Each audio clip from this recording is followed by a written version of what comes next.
última pesquisa Genial Quest apontou que Renan Santos aparece como um nome. Eu acho que não dá nem para dizer de terceira via, porque isso é difícil de se consolidar no Brasil, mas aparece como o nome que mais cresceu em um eventual segundo turno contra o presidente Lula.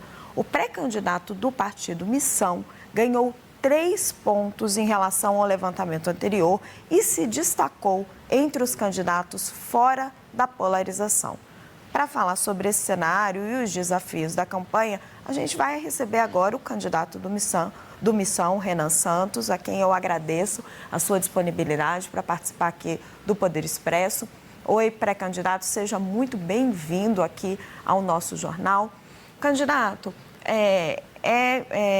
chama atenção que o senhor aparece na última pesquisa Quest, pontuando melhor do que alguns ex-governadores, como Romeu Zema, como Aécio Neves. O senhor tem um desempenho importante no último levantamento e segundo turno, ganha pontos relevantes, enquanto os outros não estão conseguindo crescer.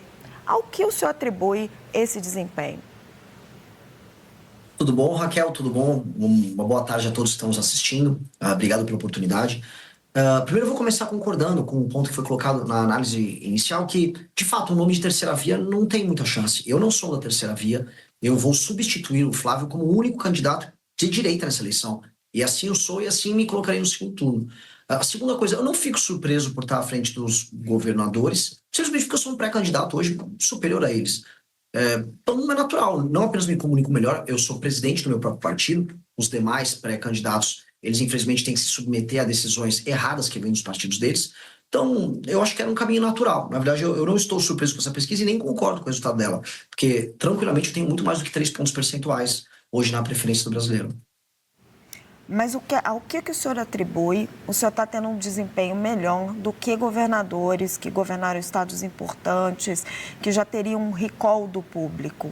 A qual tipo de estratégia, a forma com que o senhor está se apresentando, como que o senhor está se colocando, que está tendo essa familiaridade com as pessoas? É o que eu disse, eu sou um pré-candidato superior. Quando eu digo superior, eu apresento um conjunto de propostas melhores. Eu realmente rodo o Brasil e vejo os problemas reais do Brasil.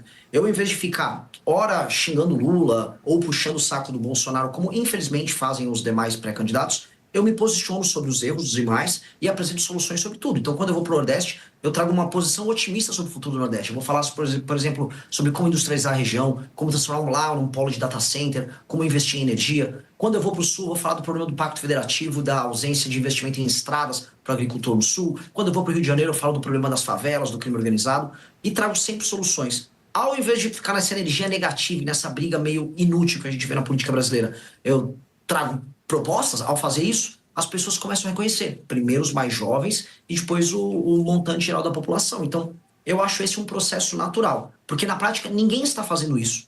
Eu fico surpreso que partidos que têm tanto dinheiro, fundo partidário, etc., não consigam fazer o básico. Eu só estou fazendo o básico, então não fico surpreso. Candidato, o senhor disse que só vai substituir Flávio Bolsonaro. E nas suas redes sociais, os seus vídeos fazem muitas críticas a ele, até mais do que ao presidente Luiz Inácio Lula da Silva. Por que o senhor acha que só é um candidato melhor do que Flávio Bolsonaro? Eu não estou envolvido em escândalo de corrupção e eu tenho proposta. É muito, muito simples. Ao não andar no jatinho voar caro, ao não ter, sei lá, parceiros meus que praticam rachadinha, ao não me envolver com o Bacelar, com o TH Joias, eu me torno uma pessoa, do ponto de vista ético, muito diferente dele. E eu não fujo de apresentar propostas, mesmo quando elas são impopulares. O Flávio fez uma declaração recentemente dizendo que, olha, eu não vou apresentar nenhuma proposta porque eu vou perder voto. Eu vou falar tudo que precisa ser feito, mesmo que isso me faça perder voto, senão eu seria um estelionatário. O estelionato eleitoral é justamente mentir para o eleitor. Falou que vai fazer A e depois faz B. E sobre bater nele, no Lula, depende do dia. Tem dia que eu vou bater mais nele, tem dia que eu bato mais no Lula, depende do que cada um aprontou no dia. Eu vou chamar os nossos analistas para participar da nossa conversa, candidato. Vou convidar aqui a Vitória Abel. Pré-candidato, a minha dúvida é justamente em como que o senhor pretende atrair esses eleitores de Flávio Bolsonaro, porque tem uma parcela da direita que de fato parece ser fiel à família Bolsonaro, né, ao nome da família Bolsonaro, aquele em torno de 20% a 30% do eleitor que parece que não desiste de votar na família, independentemente de denúncias que aparecem ou não. Como que o senhor pretende conquistar essa parcela do eleitorado, já que o senhor já se vê num segundo turno? No segundo turno ou no primeiro, só para qualificar a pergunta? Não, porque o senhor Posso? disse que vai substituir Flávio Bolsonaro como candidato da direita, então eu imagino que o senhor se veja no segundo turno. Sim, então no segundo turno, muito simples. Esse eleitor, ele vota contra o PT. Antes de votarem na família Bolsonaro, esse eleitor votava até em candidatos do PSDB no segundo turno, porque o foco era derrotar o petismo, que eles enxergam como inimigo no seu sistema de valores. Eu já derrotei o petismo, por exemplo, durante o impeachment da Dilma Rousseff. E aí basta eu mostrar para essas pessoas que eu sou melhor no enfrentamento ao PT, que eu sou mais vencedor nesse enfrentamento ao PT do que, por exemplo, o Flávio Bolsonaro. E aí é uma questão de convencimento deles no segundo turno. No primeiro turno, se essas pessoas que são muito leais à família Bolsonaro quiserem votar no Flávio, elas votam. A questão é que elas sozinhas não são suficientes para colocá-lo no segundo turno. Tanto que o próprio Flávio Bolsonaro mudou a estratégia dele para tentar acenar para outros eleitores e ele não está conseguindo convencê-los. Candidato, queria convidar o Yander Porcela. Eu tenho mais perguntas, mas queria convidar primeiro o Yander Porcela para fazer uma pergunta. Yander.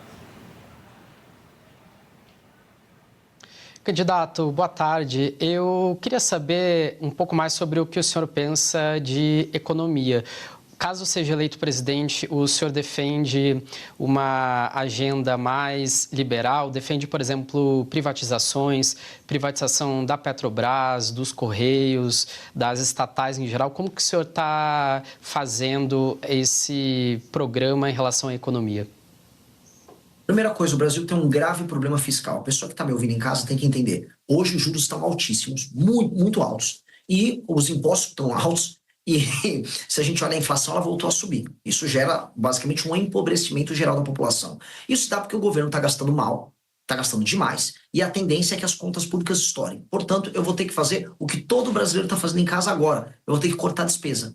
E eu vou cortar despesas começando pelos privilégios, começando pela elite brasileira, especialmente empresários que pegam renúncia fiscal, mexendo com gente do judiciário, e depois indo para gastos estúpidos que acontecem nas áreas previdenciárias, por exemplo, privilégio na área da Previdência, e correções para fazer com que o Brasil, na parte de gastos e políticas sociais, funcione como os países sérios. Aí eu economizo, e economizando os juros cai, o Brasil pode, daqui 2 anos, começar a cortar impostos, diminuir as alíquotas de impostos, e também a inflação diminui. Isso tem um efeito muito positivo na economia. Segunda coisa, privatizações. Depende da empresa pública. Correio tem que privatizar. Petrobras, hoje com o mundo em crise, com recursos naturais sendo utilizados como barganha, eu não entregaria uma empresa estatal brasileira para uma estatal chinesa, como a PetroChina, ou para a Aramco, que é a estatal da Arábia Saudita, que são as empresas hoje que estão aí no mercado olhando para a compra de estatais de petróleo de outras nações. Não farei, tenho que usar isso como uma reserva estratégica. Agora, para outras empresas públicas que não têm, vamos dizer, função de serem estatais, eu vou vender mesmo, vou privatizar. A Petrobras seria a única empresa, então, que o senhor não privatizaria? Não, a Embrapa, por exemplo, eu não privatizaria. Candidato, o senhor já disse que é um admirador de Javier Milei. Por quê?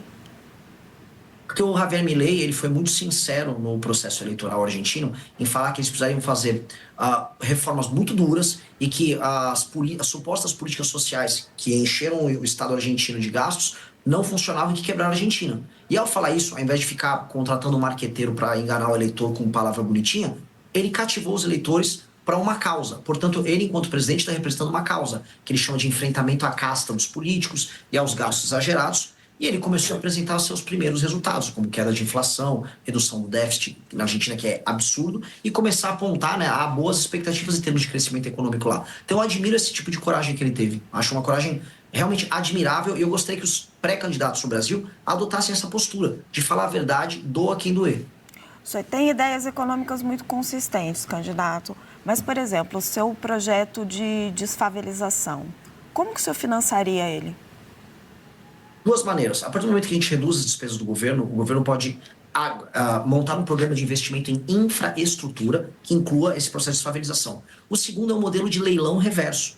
igual já existem outros setores da economia brasileira, chamando a iniciativa privada para participar disso. E como? Selecionando as áreas que participariam no Programa Nacional de Estabilização, primeiro, retirando de lá o crime organizado, e ali você montar verticalização, onde é necessário verticalizar, recuperação das habitações pré-existentes, se tem como recuperar, criação de áreas comuns, como praças e áreas comerciais, e treinamento, inclusive, para as pessoas trabalharem nessas áreas comerciais próximas, tudo financiado em parceria com a iniciativa privada, de modo a criar bairros funcionais. Com base nisso, e aumentando a capacidade de investimento do Estado brasileiro, a gente consegue mudar essa principal chaga do Brasil. Todo mundo sabe que viver em favela é muito ruim para as pessoas que moram lá. E só, sei lá, artista e intelectual acha bonito. Então, nós vamos enfrentar esse problema e, do ponto de vista econômico, isso vai se tornar uma solução e não um problema. Eu não estou falando em torrar dinheiro num programa que para muita gente é inútil porque tem gente que acha bonito favela. Eu estou falando em algo que vai integrar as pessoas e aumentar a produtividade daquelas pessoas das favelas, porque ao serem tratadas com dignidade, terem um bairro bom para morar, elas vão trabalhar melhor, produzir mais, estudar, porque no fundo elas estão sendo respeitadas como cidadãos. Vitória. Essa última parte, pré-candidato, que o senhor falou de retirar, por exemplo, o crime das favelas, a gente sabe que é um problema bastante difícil de se resolver. Muitos diferentes governos, tanto nacional quanto governos estaduais, não conseguiram fazer isso. Como que o senhor pretende fazer isso? E só mais uma pontuação em relação aos gastos, né? Porque o senhor fala de diminuir gastos do governo, mas a gente sabe que boa parte dos gastos hoje são despesas obrigatórias, estão completamente amarradas na máquina pública e até mesmo vinculadas à Constituição. Como que o senhor pretende também fazer isso? Contar com o Congresso também para modificar a Constituição? Com certeza. E começa por aí mesmo. Inclusive, para eu já citar um exemplo do Milei na Argentina, para não parecer que eu estou enrolando alguém com isso, nós já protocolamos a PEC, que é uma PEC de ajuste fiscal, protocolada pelo deputado Kim Kataguiri, está no Congresso Nacional na fase de coleta de assinaturas, e lá nós temos todas essas alterações na Constituição para acabar com certas vinculações e indexações que fazem com que o orçamento estoure. E eu tenho como obrigação convencer o Congresso Nacional a votar isso ainda este ano. Ou seja, venci a eleição em outubro, e em novembro e dezembro eu tenho que trabalhar com o Congresso para fazer essa transição. Sobre o processo de desfavelização e enfrentamento ao crime organizado, veja, nunca de fato o governo brasileiro tentou. Desde a redemocratização, desde 88, não há um trabalho coordenado para destruir o crime organizado no Brasil. A gente teve alguns trabalhos dos governadores. Houve o projeto, por exemplo, das UPPs no Rio de Janeiro. Mas as UPPs, do que adiantava você fazer, por exemplo, a ocupação militar da favela, se a continuidade do crime se dava através das legislações brasileiras, tanto de processo penal, lei de execução penal e de código penal, que são frouxas e brandas no combate ao crime. As penas brasileiras são baixas em geral. Também não há um estatuto, né, do ponto de vista jurídico, especial para o membro da facção criminosa. Logo, ser membro de uma facção não torna, por exemplo, um bandido diferente ou muito diferente de um bandido comum. E aí isso gera um incentivo para o funcionamento do crime organizado. Por isso que as UPPs no Rio de Janeiro não funcionaram. Não dá para fazer ação isolada, vai ter que ser uma ação integrada com o governo federal, quase entendida como uma guerra contra o crime, nesse meu ponto, entendida como uma guerra contra o crime, para acabar com os caras de cabo a rabo. E tem que ser isso, de cabo a rabo. Tem que ser pela primeira vez, desde que o Brasil tem a Constituição recente, de 88, um compromisso do governo federal em erradicar o crime organizado. Candidato, como acabar com a corrupção? Igual acaba com o vagabundo, o criminoso faccionado. Aumento de penas e fiscalização. O que breca o cometimento de crime sempre é, a certeza da punição e 2, o peso da punição. Se um bandido sabe que ele será punido e que a punição é pesada, ele vai deixar de cometer o crime. Aqui no Brasil, tanto para o crime armado, né, crime, vamos dizer, violento, quanto para o crime do colarinho branco, essas duas coisas são quase incentivadas. Mas ela está enraizada dentro do Congresso brasileiro. Como que o senhor conseguiria fazer isso tendo que lidar com esse Congresso? Passo a passo e com apoio popular, e entendendo que nem todo o Congresso é composto de vagabundos. Por mais que hoje, e assistindo, vamos dizer, as pautas bombas que passam, a gente perca completamente a fé no Congresso Nacional. Eu entendo que, vencendo a eleição, eu estabelecerei, no processo eleitoral, o espírito do tempo no momento das eleições. Ou seja, o Congresso Nacional, em alguma medida, será influenciado pela agenda que o presidente da República levou à frente. Foi assim quando o Bolsonaro, por exemplo, venceu em 18, havia um espírito do tempo ao redor dele. Isso vai ajudar a pautar algumas pautas que são prioritárias. Dentre elas, por exemplo, o retorno à prisão na segunda instância. A separação do foro privilegiado do STF. A gente sabe muito bem que esses mesmos políticos corruptos se utilizam de escritórios amigáveis a certos ministros do STF e também do STJ e também de relações próximas para nunca serem punidos. a PGR virou uma engavetadora também, né, ao longo dos últimos anos. Então, nós temos claramente um modelo de impunidade envolvendo a política brasileira. Só que isso passa a política brasileira. Isso envolve parte do empresariado, que eu vou chamar de corrupto também. Isso envolve todos os tipos de crimes de colarinho branco, que quase hoje não tem punição. Há uma certeza de impunidade para eles. Yander? Pré-candidato, o senhor tem falado um pouco sobre o problema do crime organizado, que está muito em evidência. Agora, eu queria saber como que o senhor pensa que seria mais eficaz esse combate ao crime organizado, se o senhor concorda com essa classificação dos Estados Unidos em relação ao PCC e o Comando Vermelho como organizações terroristas. E também o senhor tem falado um pouco sobre como resolver o problema do Rio de Janeiro, especificamente. Eu queria que o senhor comentasse um pouco sobre esses pontos. O enfrentamento ao crime organizado no Brasil, ele sempre foi feito de maneira fracionada. Nunca houve uma estratégia de enfrentamento. Pro espectador que está nos assistindo, existem dois modelos de facção criminosa no Brasil. Um modelo eu chamo de modelo horizontal. Por que horizontal? Porque você olha no mapa e eles estão lá. É a ocupação territorial que, por exemplo, o Comando Vermelho faz, o bonde dos malucos, são os nomes horrorosos, faz em certas regiões na Bahia. E você tem uma versão diferente que é a do PCC, que eu chamo de ocupação vertical. E por que vertical? Não é porque eles estão num prédio, é porque eles estão ocupando as instituições. Eles ocupam parte do Ministério Público, eles têm infiltração inclusive na imprensa, em empresas, distribuidoras, e aí eles infiltram as pessoas deles ali e aí eles conseguem fazer grandes negócios. Por exemplo, para enfrentar o Comando Vermelho, a gente tem que retirar eles das áreas que eles ocupam. No Ceará, eles tomam cidades inteiras, no Rio de Janeiro, cidades e determinados bairros, especialmente as favelas. Aqui em São Paulo, o PCC, por exemplo, pega a Baixada Santista. Já o PCC, o modelo dele, por exemplo, é baseado muito na exportação da droga para países europeus. E esse dinheiro que eles obtêm com a exportação da droga, eles lavam em outras atividades. Então, eles lavam de combustível até shows de funk, como aconteceu agora com o MC Rian. Nós temos que brecar a entrada da droga pela fronteira. A gente sabe que entra boa parte pela fronteira do Mato Grosso do Sul, uma parte vem, por exemplo, pela Amazônia. A rota caipira que leva essa droga até o Porto de Santos tem que ser brecada e o Porto de Santos tem que ser retomado, que lá boa parte do PCC acontece, boa parte do patrulhamento do PCC acontece. Então, onde eu queria chegar? São estratégias diferentes em que o governo federal, junto com a Polícia Federal, junto com as polícias estaduais, vai adotar estratégias diferentes para modelos de crime organizado diferente. Sobre os Estados Unidos, para ser claro, a classificação ajuda a gente a ver como é grave o tema. Mas não será os Estados Unidos a resolver isso. Eu vi, à época, a turma do Bolsonaro comemorando, é isso aí, vencemos. Vencemos nada. O Trump não vai fazer nada aqui no Brasil. Quem terá que fazer será o presidente da República do Brasil. E os governadores que terão que se aliar nesse projeto. Então, eu acho um pouco indiferente, ainda que eu concorde em qualificar como entidades anômalas, como terroristas, as facções brasileiras. Candidato, eu queria falar de governabilidade.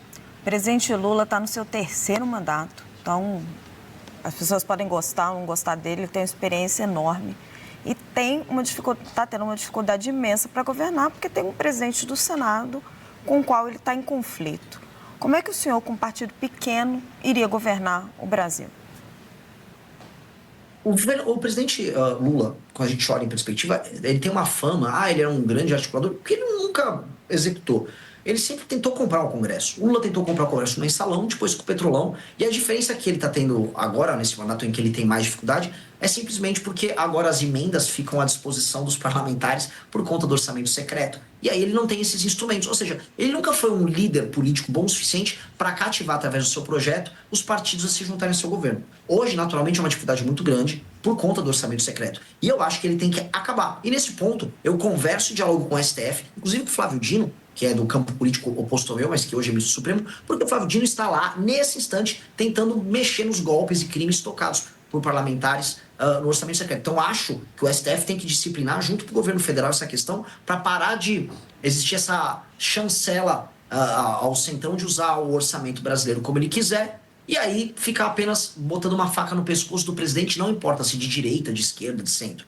Essa é a primeira coisa, nós temos que disciplinar essa questão do orçamento. Segundo, eu vou fazer composição. O que eu não vou fazer é toma lá da cá. E eu vou compartilhar o lucro político das vitórias nossas. Ou seja, se os governadores participarem e com as bancadas estaduais participarem da minha vitória na desfavelização e no combate ao crime, eu entrego a vitória política de mostrar essa conquista para todo mundo. Não tem problema nenhum. O que eu não vou entregar é vitória econômica, vitória financeira, entregar ministério de porteira fechada para as outras pessoas fazerem negócios, como acontece com uma tradição em Brasília. Se, entendam, você mesmo citou, se eu fui eleito um partido que foi criado há 6, 7 meses atrás e venci as eleições, significa que o que eu digo é tão importante que o brasileiro falou, coloquem ele lá para mudar essa relação. E eu vou chegar lá para estabelecer uma nova relação.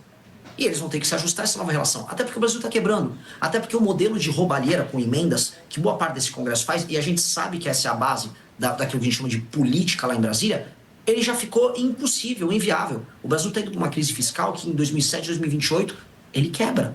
E aí, eles são o carrapato no boi. O carrapato está matando o boi. E o carrapato no Brasil até tem uma consciência. Às vezes ele acorda e ajuda em umas reformas. Aconteceu isso na reforma da Previdência, nas reformas do governo Temer, aconteceu no governo de Itamar. Então, assim, chegou o momento da gente botar a consciência no carrapato e depois disciplinar o carrapato para ele parar de sugar tanto o sangue do boi, que infelizmente é o Brasil. Candidato, para a gente fechar, o senhor está aparecendo como o outsider dessa campanha, né? A surpresa da campanha. Alguns comparam o senhor a Pablo Marçal, que foi a surpresa da campanha à Prefeitura de São Paulo. O senhor aceita essa comparação ou repudia? Raquel, gosto tanto do seu trabalho, nunca te fiz nada, me comparar com esse cara. É uma pergunta legítima. Eu não estou comparando, eu estou dizendo que a comparação é feita. O senhor aceita ou repudia? Não apenas repudio, né? Obviamente isso não tem nada a ver com a realidade, né? O Pablo Marçal, ele era um aventureiro numa eleição, falando absurdos, sem proposta concreta nenhuma. Eu estou há 12 anos na política, sem nenhuma mácula ao meu respeito, liderei manifestações grandes, fundei e sou hoje presidente de um partido político, e por mais que eu esteja de fora, e realmente de fora do jogo político, eu criei um partido para que a gente entre nesse jogo, reforme ele por dentro, e que dure nos próximos 10, 20, 30 anos como uma força que vai mudar o destino do Brasil. Meu foco aqui não é vender um curso online, como o Pablo Marçal fez, após participar de uma eleição, porque ele apareceu na TV. Meu foco é que daqui a 30 anos o Brasil seja uma das 5 maiores nações do mundo, e minha ambição pessoal não é ficar rico como ele, é que as pessoas um dia vejam meu nome nos livros de história e falam, esse cara é especial, esse cara mudou o país. Se eu conseguir isso, eu estou super feliz. Bem melhor do que vender curso como ele faz. Quero agradecer muito a entrevista ao pré-candidato do Missão, Renan Santos. Renan Santos é pré-candidato à presidência da República. Pré-candidato, muito obrigada pela sua entrevista ao Poder Expresso. E já fica aqui o convite para o senhor voltar mais durante a campanha. Muito obrigada, viu? Obrigado, adorei a entrevista. Maravilhoso. Um abraço para todos vocês.